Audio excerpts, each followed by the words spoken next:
जय हिंद साथियों, राधे राधे। मैं विवेक कुमार स्वागत करता हूं आपका इस ब्यूटीफुल चैनल जिसका नाम है तक्षशिला विजार्ड। प्यारे बच्चों, हम अभी तक बहुत सारे स्पेशल सीरीज चला चुके हैं और उसको हम कंटिन्यू भी रख रहे हैं। तो हम एक नया सीरीज लेके आए हैं जिसमें अपन स्टडी करेंगे बिहार बोर्ड केमिस्ट्री स्पेशल। प्यारे बच्चों, इस बिहार बोर्ड केमिस्ट्री स्पेशल में हम चालू करने जा रहे हैं केमिस्ट्री को सबसे पहले ऑर्गेनिक केमिस्ट्री से। और ऑर्गेनिक केमिस्ट्री के प्रत्येक चैप्टर को हम डिटेल में करते हुए आगे बढ़ेंगे प्यारे बच्चों। और प्रत्येक चैप्टर को हम वन शॉट में खत्म करने की कोशिश करेंगे और वन शॉट में खत्म करने के बाद हम फिर चालू करेंगे क्या, हम उसके कराएंगे बिहार बोर्ड में जितने भी प्रीवियस ईयर क्वेश्चन आए होंगे सारे को हम एक एक करके आपके सामने सॉल्व कराएंगे। तो सबसे पहले थ्योरी, और थ्योरी होगा एक शॉट में पूरा चैप्टर खत्म, फिर हम चालू कराएंगे उसके क्वेश्चन। ठीक है, तो प्यारे बच्चों इस जर्नी को शुरू करते हैं। बोलिए राधे राधे।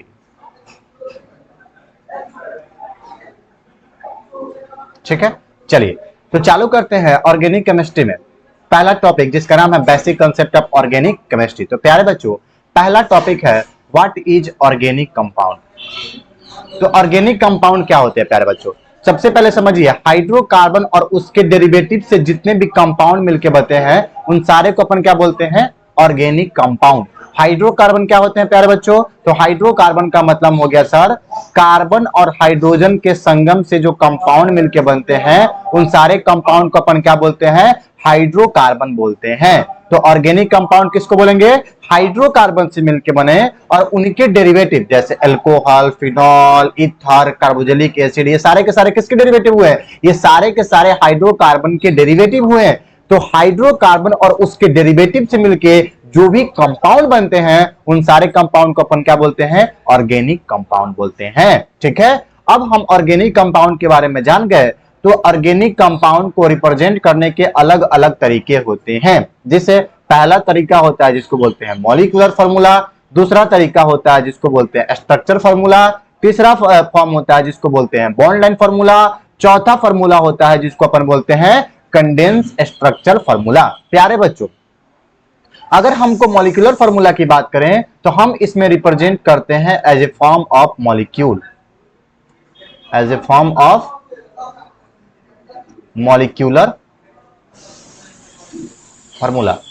तो इसमें हम रिप्रेजेंट करते हैं कंपाउंड को as a form of molecular formula. जैसे मेरे पास लिखना है किसको, इथेन को, तो इथेन को हम क्या लिख सकते हैं, C2H6। जैसे यहां पे देखिए C2H6O।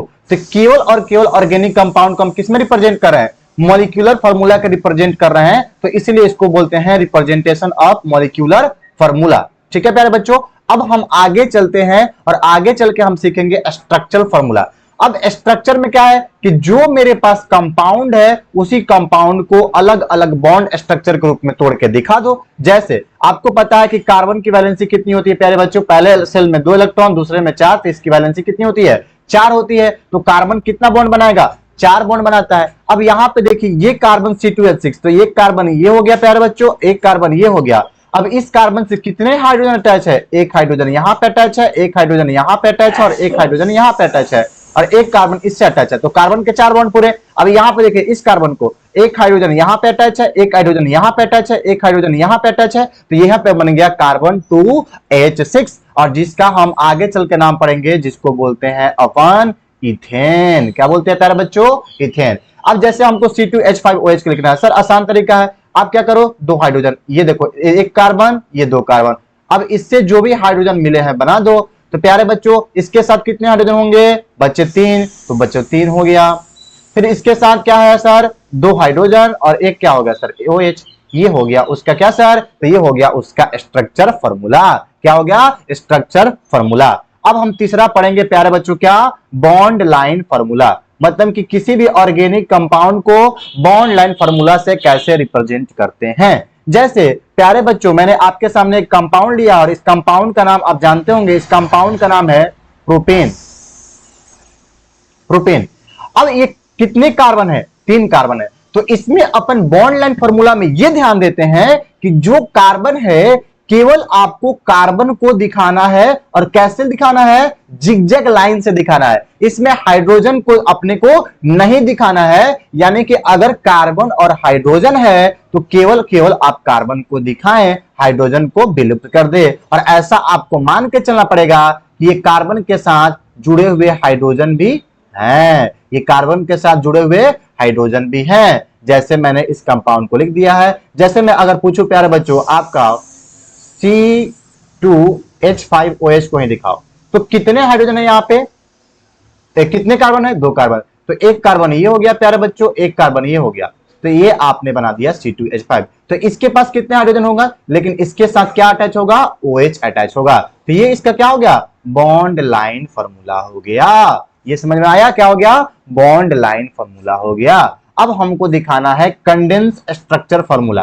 कंडेंस स्ट्रक्चर फॉर्मूला इसलिए अपन यूज करते हैं कि अगर कोई रिपीटिंग टर्म बहुत ज्यादा यूज हो जाएगा तो हम उसको क्या करेंगे, एक कंडेंस रूप में लिख देंगे। इसी फॉर्मूला को बोलेंगे कंडेंस स्ट्रक्चर फॉर्मूला। जैसे सर यहां पे देखिए CH3 CH2 CH2 CH2 CH3, CH2 का कितना यूनिट रिपीट हो रहा है बाबू, 3 यूनिट रिपीट हो रहा है। तो सर हम बार बार क्यों लिखना, तो मैंने लिखा CH3 CH2 कितना बार रिपीट हो रहा है सर, 3 बार। तो इसके नीचे सफिक्स लगा दिया 3, तो CH2 हो गया 3 और फिर क्या हो गया आपके पास CH3। ये हो गया कंडेंस स्ट्रक्चर फॉर्मूला। ये हो गया आपके पास। मैंने बताया कि ऑर्गेनिक कंपाउंड क्या होते हैं और ऑर्गेनिक कंपाउंड को रिप्रेजेंट करने के 4 अलग अलग तरीके क्या होते हैं। ठीक है प्यारे बच्चों, अब हम बढ़ते हैं अगले टॉपिक की तरफ, जो है आपका हाइब्रिडेशन। सबसे पहले हाइब्रिडेशन का मतलब होता है कि कितना उसमें नंबर ऑफ बॉन्ड पेयर, या इसी को बोल सकते हो आप sigma bond plus number of lone pair. क्या बोला मैंने, नंबर ऑफ बॉन्ड पेयर या फिर नंबर ऑफ लोन पेयर, और यही दोनों मिला के हाइब्रिडेशन आता है। अगर नंबर ऑफ बॉन्ड पेयर मिला के अगर बॉन्ड बनता है 4, कितना बनता है बॉन्ड 4, तो इसकी हाइब्रिडेशन होती है 4 है, तो एक आपको लेना पड़ेगा S का और जो बच जाएगा वो होगा P का, तो ये हो गया sp3। अगर मैं ले रहा हूं बॉन्ड 3, तो एक किसका होगा बाबू, S का, 2 किसका होगा, P का, तो इसकी हाइब्रिडेशन कितनी होगी, sp2। अगर मैं आपसे लेता हूं 2, तो ये क्या हो जाएगा, एक S का और दूसरा P का। सर ये आपने क्या बताया, जैसे अगर ये कार्बन अटैच है 4 हाइड्रोजन अलग अलग हाइड्रोजन से, अब ये बनाएगा इस बॉन्ड को क्या बोलेंगे, सिग्मा। ये भी क्या है, सिग्मा, ये भी क्या है, सिग्मा, ये भी क्या है, सिग्मा। अब कितने सिग्मा बॉन्ड है बाबू, 4 सिग्मा बॉन्ड है। तो सर 4 सिग्मा बॉन्ड के लिए हाइब्रिडेशन कितना हो जाएगा, एक S का और 3 किसका, P का। हाइब्रिडेशन कितना हो गया, sp3। अब सर मान लीजिए कि मेरे पास हो गया CH2, क्या हो गया CH2, और मान लीजिए CH2, ठीक है। अब CH2 को देखिए, तो यहां से ये हो गया डबल बॉन्ड, ये हो गया कार्बन, यहां पे बना एक हाइड्रोजन, यहां पे बना एक हाइड्रोजन, यहां पे बना एक हाइड्रोजन, यहां पे बना एक हाइड्रोजन। अब इस कार्बन को पकड़िए, इस कार्बन के पास एक सिग्मा बॉन्ड ये, एक सिग्मा बॉन्ड ये, एक सिग्मा बॉन्ड ये, और सिग्मा के अलावा जो बॉन्ड होता है उस सारे बॉन्ड को बोलते हैं पाई बॉन्ड। तो यहाँ पे पहला जो बॉन्ड बनता है उसको सिग्मा, और सिग्मा के अलावा जो बॉन्ड बनता है उसको पाई बॉन्ड बोलते हैं। तो प्यारे बच्चों, इस कार्बन के पास कितने सिग्मा हैं, एक सिग्मा ये है, एक सिग्मा ये है, और एक सिग्मा ये है। तो इस कार्बन के पास कितने सिग्मा बॉन्ड है, 3 सिग्मा बॉन्ड है, और 3 सिग्मा बॉन्ड होगा तो हाइब्रिडेशन क्या हो जाएगा, तो हाइब्रिडेशन हो जाएगा sp2। ठीक है। लास्ट एग्जांपल कि अगर मेरे पास ये रहा CH, तो प्यारे बच्चों अगर मैं इसको बॉन्ड लाइन फॉर्मूला में दिखाना चाहूं तो ये कार्बन के साथ केवल और केवल एक हाइड्रोजन जुड़ा है, बाकी 3 बॉन्ड जुड़ा है। तो पहला बॉन्ड क्या बनेगा, सिग्मा, पहला बॉन्ड बनेगा सिग्मा, पहला बॉन्ड बनेगा सिग्मा, फिर बनेगा पाई, फिर बनेगा पाई। तो यहां पे इस कार्बन को पकड़िए और देखिए इसके इर्द गिर्द कितने सिग्मा नाच रहे हैं। तो एक सिग्मा ये नाच रहा है, एक सिग्मा ये नाच रहा है। तो इस कार्बन के पास कितने सिग्मा हैं, तो 2 सिग्मा बॉन्ड है, 2 सिग्मा बॉन्ड है। तो इसकी हाइब्रिडेशन कितनी हो जाएगी, sp हो जाएगी। तो अगर मेरे पास 4 बॉन्ड हो तो हाइब्रिडेशन होगी sp3। अगर मेरे पास 3 बॉन्ड हो तो हाइब्रिडेशन हो जाएगी sp2। अगर मेरे पास 2 बॉन्ड हो तो इसकी हाइब्रिडेशन हो जाएगी sp। क्या हो जाएगी? sp। प्यारे बच्चों, मैंने डिटेल में लिखवा दिया है स्ट्रक्चर, सिग्मा और पाई बॉन्ड, उसकी हाइब्रिडेशन, उसकी बॉन्ड एंगल और उसकी शेप आपको बॉन्ड एंगल याद नहीं करनी है, आपको याद रखनी है कि अगर 4 कार्बन के बॉन्ड हो तो उसकी हाइब्रिडेशन होगी sp3। 3 कार्बन के बॉन्ड हो तो उसकी हाइब्रिडेशन होगी sp2। अगर 2 कार्बन के बॉन्ड हो तो उसकी हाइब्रिडेशन होगी sp। ठीक है प्यारे बच्चों, तो ये आपका टॉपिक रहा हाइब्रिडेशन का। अब हम बढ़ते हैं आगे, type of carbon and hydrogen. अब यहां पे देखिए कार्बन के टाइप समझिएगा। तो कार्बन के 4 टाइप होते हैं, कौन कौन से? 1 डिग्री, 2 डिग्री, 3 डिग्री और 4 डिग्री। जबकि अगर हम हाइड्रोजन की टाइप की बात करें तो हाइड्रोजन केवल और केवल कितने डिग्री का होता है? 1 डिग्री, 2 डिग्री और कितना? 3 डिग्री। अब ये बहुत आसान टॉपिक है सर। 1 डिग्री कार्बन को अपन बोलेंगे प्राइमरी कार्बन, 2 डिग्री कार्बन को बोलेंगे सेकेंडरी कार्बन, 3 डिग्री कार्बन को बोलेंगे टर्सरी कार्बन और 4 डिग्री कार्बन को बोलेंगे अपन क्या? Quaternary carbon. Sir 1 degree carbon क्या होगा? तो प्यारे बच्चों 1 डिग्री कार्बन उस कार्बन को बोलेंगे जो किसी अदर कार्बन से डायरेक्टली अटैच हो, जैसे कि सर ये CH3 और ये CH3। तो ये कार्बन को देखिए, ये कार्बन डायरेक्टली किससे अटैच है? इस कार्बन से। तो अगर कोई कार्बन डायरेक्टली एक ही कार्बन से अटैच है तो उसकी डिग्री कितनी हो जाएगी? उस कार्बन को बोलेंगे कि सर वो 1 डिग्री की कार्बन है। सर 2 डिग्री की कार्बन क्या होगी? तो वैसा कार्बन जो 2 कार्बन से आजू और बाजू, खाके काजू, अगर कोई कार्बन 2 से जुड़ा हुआ है, इस कार्बन से भी जुड़ा है, इस कार्बन से भी जुड़ा है, तो उसकी डिग्री हो जाएगी 2 डिग्री कार्बन।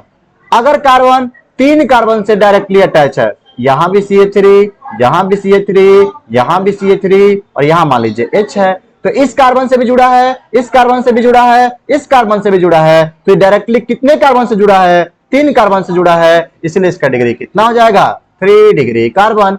अगर ये कार्बन 4 कार्बन से डायरेक्टली अटैच हो जाए, ये CH3 हो गया, ये CH3 हो गया, ये CH3 हो गया, ये CH3 हो गया और ये कार्बन 4 से अटैच हो गया, 1 2 3 4, तो अगर 4 कार्बन से डायरेक्टली अटैच होगा तो इस कार्बन को बोलेंगे क्वाटरनरी कार्बन। क्या बोलेंगे? Quaternary carbon. तो सर डिग्री ऑफ हाइड्रोजन जरा मुझे बता दो। प्यारे बच्चों ये और आसान है। डिग्री ऑफ हाइड्रोजन क्या है कि 1 डिग्री कार्बन से जितने हाइड्रोजन अटैच है उनको बोलेंगे 1 डिग्री हाइड्रोजन। 2 डिग्री कार्बन से जितने हाइड्रोजन अटैच है उसको बोलेंगे 3 degree carbon, 2 degree carbon, 2 degree hydrogen और 3 डिग्री कार्बन से जितने हाइड्रोजन अटैच हैं उनको बोलेंगे 3 degree hydrogen. Sir 4 degree hydrogen क्यों नहीं हो सकता है? तो 4 डिग्री हाइड्रोजन इसलिए नहीं हो सकता है कि आप इस कार्बन में देखो, इस कार्बन के पास कोई हाइड्रोजन प्रेजेंट ही नहीं है। तो अगर ये इसके पास कोई भी हाइड्रोजन प्रेजेंट नहीं है, अगर इसके पास कोई भी हाइड्रोजन प्रेजेंट नहीं है तो इसको बोलेंगे ये 4 डिग्री हाइड्रोजन पॉसिबल ही नहीं है। तो 1 degree hydrogen clear, 2 degree hydrogen clear, 3 degree hydrogen clear और उसी प्रकार 1 degree carbon, 2 degree carbon, 3 degree carbon और 4 डिग्री कार्बन मैंने आपको बता दिए। ये है आपके टाइप ऑफ कार्बन और हाइड्रोजन। ठीक है प्यारे बच्चों, अब हम आगे बढ़ते हैं कि क्लासिफिकेशन करेंगे हम ऑर्गेनिक कंपाउंड का। प्यारे बच्चों क्लासिफिकेशन हम ऑर्गेनिक कंपाउंड का करेंगे तो सबसे पहले समझिए कि ऑर्गेनिक कंपाउंड को 2 ब्रांचों में बांटते हैं। पहला ओपन चेन और दूसरा क्लोज चेन।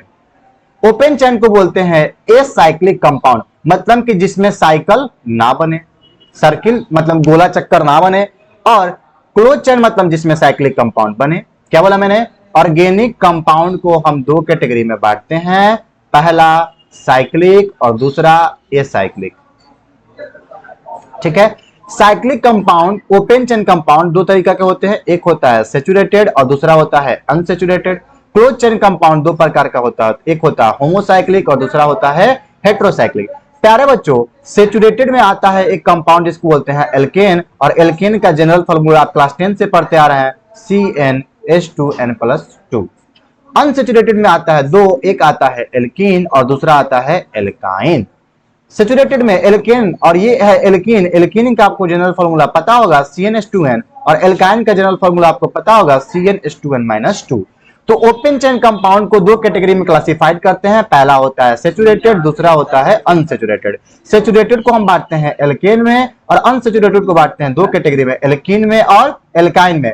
अगर मेरे पास कंपाउंड में केवल और केवल सिग्मा बॉन्ड हो तो वो कहलाता है सेचुरेटेड, और अगर मेरे पास कंपाउंड में डबल बॉन्ड या ट्रिपल बॉन्ड आ जाए तो ऐसे कंपाउंड को बोलते हैं हम अनसेचुरेटेड। तो एल्कीन के पास होता है प्यारे बच्चों डबल बॉन्ड, एल्काइन के पास होता है आपके पास ट्रिपल बॉन्ड। ठीक है, उसी प्रकार क्लोज चेन या साइक्लिक कंपाउंड दो तरीका का होता है, एक होता है होमोसाइक्लिक और दूसरा होता है हेटेरोसाइक्लिक। होमोसाइक्लिक कंपाउंड के वैसा साइकिल, वैसा क्लोज चेन जिसमें कार्बन और हाइड्रोजन के अलावा कोई ना हो, वैसा कंपाउंड जिसमें कार्बन और हाइड्रोजन के अलावा कोई ना हो, तो वैसे कंपाउंड को बोलते हैं होमोसाइक्लिक। जैसे साइक्लोहेक्सेन, जैसे कि बेंजीन, इसमें कार्बन और हाइड्रोजन के अलावा कोई नहीं है। अगर हम बात करते हैं हेटेरोसाइक्लिक कंपाउंड का, तो हेटेरोसाइक्लिक कंपाउंड उस कंपाउंड को बोलेंगे जिसमें कार्बन और हाइड्रोजन के अलावा कोई और अदर हेटेरो एटम आ जाए, जैसे ऑक्सीजन आ गया यहाँ पे, जैसे यहाँ पे नाइट्रोजन आ गया है, तो कार्बन और हाइड्रोजन के अलावा कोई अगर एक्स्ट्रा, क्या बोला मैंने, कार्बन और हाइड्रोजन के अलावा कोई अगर एक्स्ट्रा मेरे पास कंपाउंड आ जाता है तो वैसे कंपाउंड को क्या बोलूंगा मैं, वैसे कंपाउंड को मैं हेटेरोसाइक्लिक कंपाउंड बोलूंगा। ठीक है प्यारे बच्चों, हम बढ़ते हैं थोड़ा सा और आगे। अब हम पढ़ेंगे कॉमन नेम के बारे में। देखिए दो प्रकार का नेमिंग होता है, एक होता है आईपीएससी नेमिंग और दूसरा होता है कॉमन नेम। तो सबसे पहले हम डिटेल में स्टडी करेंगे कॉमन नेम की, फिर हम बढ़ेंगे किसके तरफ, आईपीएससी नेमिंग की तरफ। तो प्यारे बच्चों कॉमन नेम में हम सबसे पहला टॉपिक लेके आए हैं हाइड्रोकार्बन के हम कॉमन नेमिंग कैसे करते हैं। और मैं इसलिए लेके आया हूं क्योंकि बिहार बोर्ड में दबा दबा के पूछ चुका है कि आइसो, नियो और नॉर्मल क्या होता है। तो प्यारे बच्चों हाइड्रोकार्बन में मैं एक ही चीज को लेके आया हूं, एल्केन को, और आगे मैं बताऊंगा एल्कीन और एल्काइन के बारे में। तो हाइड्रोकार्बन के नेमिंग एल्केन के, हाइड्रोकार्बन में एल्केन के नेमिंग तीन तरीका से होता है। पहला नियो प्रीफिक्स का होता है, दूसरा आइसो प्रीफिक्स होता है और तीसरा नॉर्मल प्रीफिक्स होता है। प्यारे बच्चों नॉर्मल प्रीफिक्स आप पढ़ते आ रहे हो कि अगर कंपाउंड स्ट्रक्चर फॉर्मूला नॉर्मल है तो उसको बोलेंगे नॉर्मल प्रीफिक्स, जैसे कि CH3, CH2, CH3, तो इसको बोलिए आप पेंटेन बोल लीजिए या फिर इसको नॉर्मल पेंटेन बोल लीजिए। क्या बोला मैंने कि आप इसको पेंटेन बोलो या फिर क्या बोलो, नॉर्मल पेंटेन। सबसे इंपॉर्टेंट है आइसो और नियो। तो आइसो और नियो, तो अगर सेकेंड लास्ट कार्बन पे, क्या बोला मैंने, अगर सेकेंड लास्ट कार्बन पे एक ही मिथाइल ग्रुप प्रेजेंट रहा, वन मिथाइल ग्रुप, तो उसको बोलेंगे आइसो कंपाउंड। क्या बोला मैंने कि अगर सेकेंड लास्ट कार्बन पे, क्या बोला मैंने कि अगर सेकेंड लास्ट कार्बन पे केवल और केवल एक ही मिथाइल ग्रुप प्रेजेंट रहा तो ऐसे कंपाउंड को बोलूंगा मैं आइसो कंपाउंड। लेकिन अगर सेकेंड लास्ट कार्बन पे, अगर सेकेंड लास्ट कार्बन पे दो मिथाइल ग्रुप प्रेजेंट हो गए तो ऐसे कंपाउंड को बोलूंगा मैं नियो कंपाउंड। क्या बोला मैंने कि अगर सेकेंड लास्ट कार्बन पे दो मिथाइल ग्रुप प्रेजेंट हो गए तो ऐसे कंपाउंड को बोलूंगा मैं नियो कंपाउंड।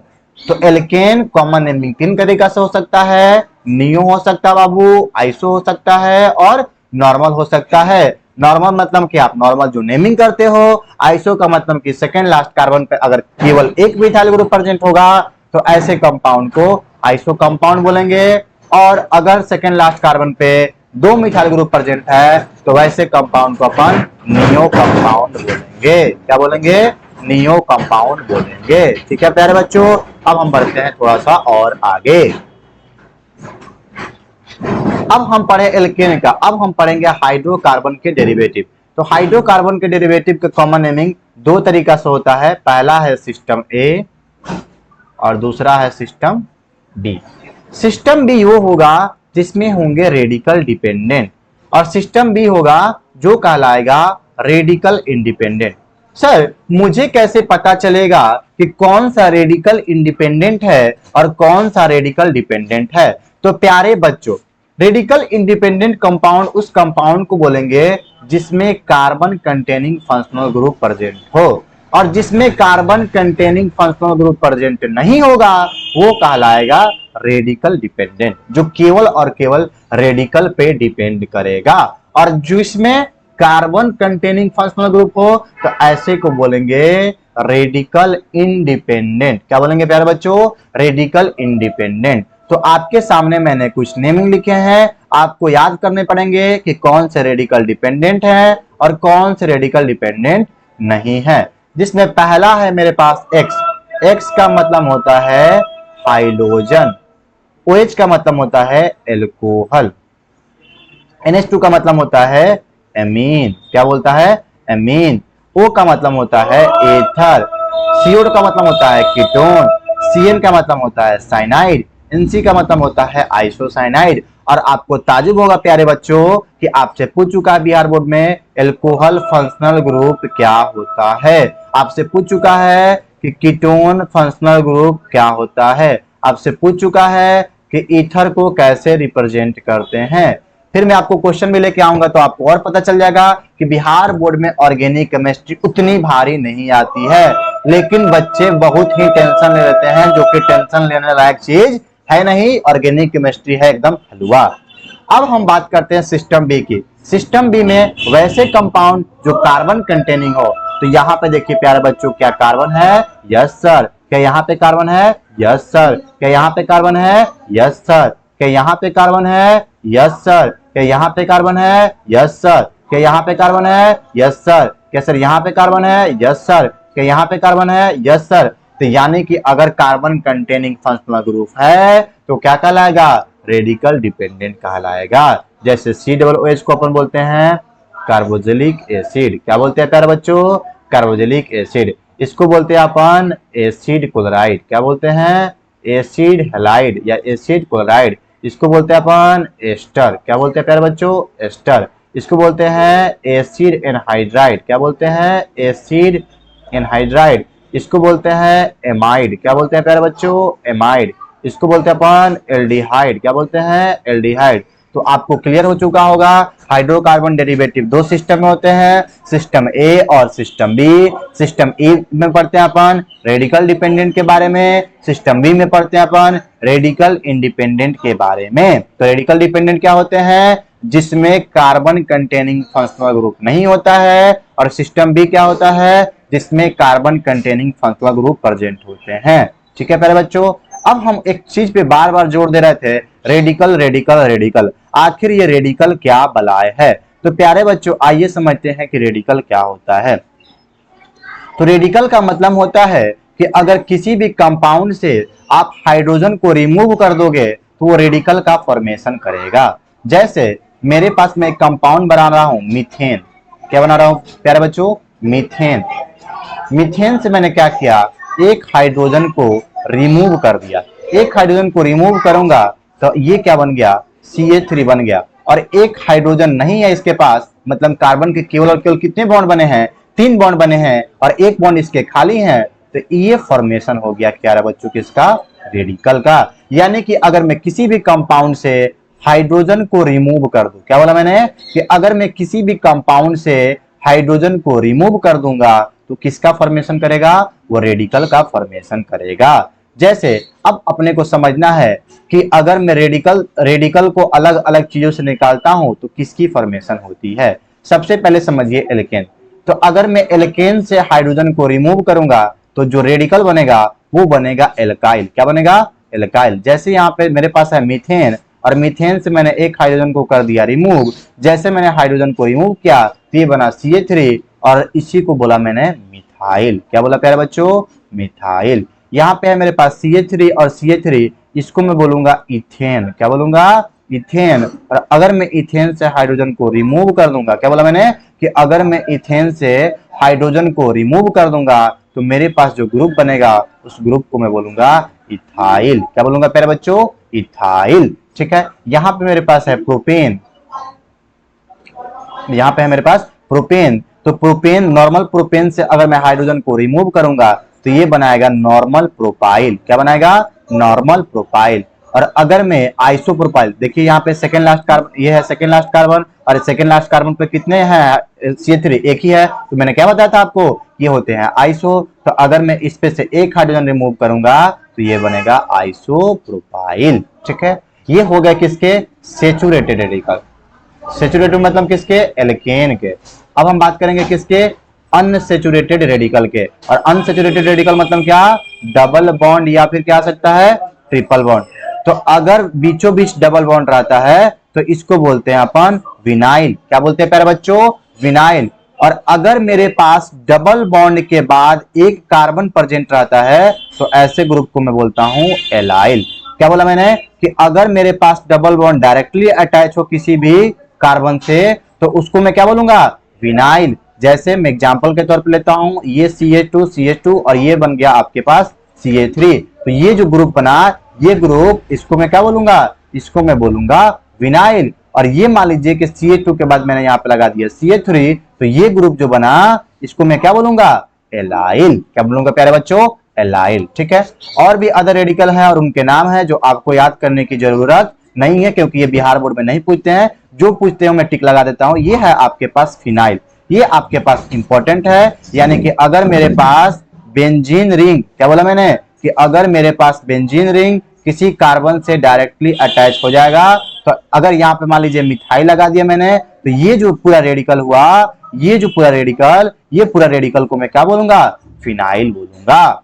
ठीक है प्यारे बच्चों, अब यहाँ पे मैंने इस फिनाइल पे लगा दिया क्या ऊपर, CH3। तो अगर मेरे पास बेंजीन रिंग या फिनाइल के ऊपर अगर क्या लग गया, CH3, तो ऐसे कंपाउंड को बोलते हैं टोलिन। क्या बोलते हैं, टोलिन। अगर मैं यहां से एक हाइड्रोजन को रिमूव करूंगा तो ये बनेगा CH2, और CH2 को मैं बोलूंगा बेंजाइल। क्या बोलूंगा, बेंजाइल। अगर मैं यहां से एक और हाइड्रोजन को रिमूव कर देता हूं, मतलब कि 2 हाइड्रोजन को रिमूव कर दूंगा, तो ये बनेगा बेंजल। क्या बनेगा प्यारे बच्चों, बेंजल। और मैं एक तीनों हाइड्रोजन को रिमूव कर दूंगा तो ये कंपाउंड क्या बनेगा, बेंजो। क्या बनेगा, बेंजो बनेगा। तो ये आपको समझ में आ गया रेडिकल क्या होता है, मतलब कि किसी भी कंपाउंड या किसी भी हाइड्रोकार्बन से अगर आप रिमूव करते हो किसको, हाइड्रोकार्बन का, तो जो फॉर्मेशन होता है उसी को बोलते हैं अपन रेडिकल। ठीक है प्यारे बच्चों, अब हम बढ़ते हैं अगले टॉपिक की तरफ। अगला टॉपिक है कि अगर मेरे पास किसी भी कंपाउंड का हमको आईपीएससी कॉमन नेम सीख रहे थे, तो कॉमन नेम को कैसे हम लिख सकते हैं। जैसे कि आपने पढ़ा होगा वर्ड रूट में, जब आईपीएससी आप पढ़ते होंगे तो आप पढ़ते होंगे एक कार्बन के लिए बोलते हैं क्या, एक कार्बन के लिए बोलते हैं मेथ, 2 कार्बन के लिए बोलते हैं क्या, एथ, 3 कार्बन के लिए बोलते हैं एथ, 4 कार्बन के लिए बोलते हैं क्या, ब्यूट, 5 कार्बन के लिए बोलते हैं क्या, पेंट। उसी प्रकार अगर हमको आईपीएससी नेमिंग लिखना है तो उसमें अगर केवल और केवल एक कार्बन रहे तो उसको मैं बोलूंगा फॉर्म। क्या बोलूंगा प्यारे बच्चों, फॉर्म। 2 कार्बन रहेगा तो उसको मैं क्या बोलूंगा, एसिड। क्या बोलूंगा, एसिड। क्या बोला मैंने, एक कार्बन रहेगा तो उसको मैं बोलूंगा फॉर्म, 2 कार्बन रहेगा तो उसको बोलूंगा मैं एसिड, 3 कार्बन रहेगा तो बोलूंगा प्रोपियोन, 4 कार्बन रहेगा तो बोलेंगे ब्यूटायर, 5 कार्बन रहेगा तो बोलेंगे वेलोर। जैसे यहां पे आपने एक फंक्शनल ग्रुप पढ़ा है मैंने COOH, और इस COOH को बोलते हैं अपन ओइक एसिड आईपीएससी नेमिंग में। और अगर कॉमन नेम में लिखते हैं इसको तो कॉमन नेम में बोलते हैं इसको इक एसिड। क्या बोलते हैं प्यारे बच्चों, इक एसिड। ठीक है, तो अगर मेरे पास केवल और केवल एक ही कार्बन है तो एक कार्बन के लिए क्या लगाएंगे, फॉर्म, तो इसको क्या बोलेंगे अपन, फॉर्मिक एसिड बोलेंगे। ठीक है, तो देखिए फॉर्मिक एसिड कहां पाया जाता है, तो जो मेरे पास एंट का स्टिंग होता है उसमें पाया जाता है फॉर्मिक एसिड। और इसका आईपीएससी नेमिंग क्या होता है, तो इसका आईपीएससी नेमिंग होता है क्या मेरे पास, इसका आईपीएससी नेमिंग होता है, एक कार्बन के लिए मीथेन यूज करते हैं इसलिए इसका नाम क्या पड़ता है, मिथेनोइक एसिड। और फॉर्मूला क्या होगा, HCOOH। तो बिहार बोर्ड में ये पूछ चुका है कि एंट स्टिंग में कौन सा एसिड पाया जाता है, तो पाया जाता है कौन सा, फॉर्मिक एसिड। उसी प्रकार अगर हम बात करेंगे विनेगर तो विनेगर कंटेन करता है एसिटिक एसिड। फॉर्मूला क्या होगा प्यारे बच्चों, CH3COOH। ये बिहार बोर्ड 2020 के पेपर में पूछ चुका है कि विनेगर में कौन सा एसिड कंटेन करता है, तो एसिड क्या हो जाएगा, एसिटिक एसिड हो जाएगा। और एसिटिक क्यों, क्योंकि यहाँ पे कितने कार्बन है बाबू, 2 कार्बन है, तो 2 कार्बन के लिए अपन कॉमन नेम में क्या यूज करते हैं, एसिटिक एसिड यूज करते हैं। ठीक है प्यारे बच्चों, तो ये मेरे पास रहा कॉमन नेम। और अगले लेक्चर में लेके आऊंगा आईयूपीएसी नेमिंग। इसमें हमने पढ़ लिया उसके कॉमन नेम के बारे में पूरा डिटेल, हाइड्रोकार्बन क्या होते हैं, टाइप्स ऑफ कंपाउंड क्या होते हैं। अगले कंपाउंड में हम कंटिन्यू करेंगे, आईयूपीएसी पूरा खत्म करेंगे। तब तक के लिए जय हिंद, राधे राधे। और प्यारे बच्चों जरूर से अपना फीडबैक दें कि कैसा लगा आपको ऑर्गेनिक केमिस्ट्री की पहली क्लास, और कैसे इसमें और सुधार किया जा सकता है, और क्या क्या इसमें ऐड किया जा सकता है। ठीक है प्यारे बच्चों, मैं यहीं पे अपना क्लास करता हूं समाप्त। जय हिंद, राधे राधे।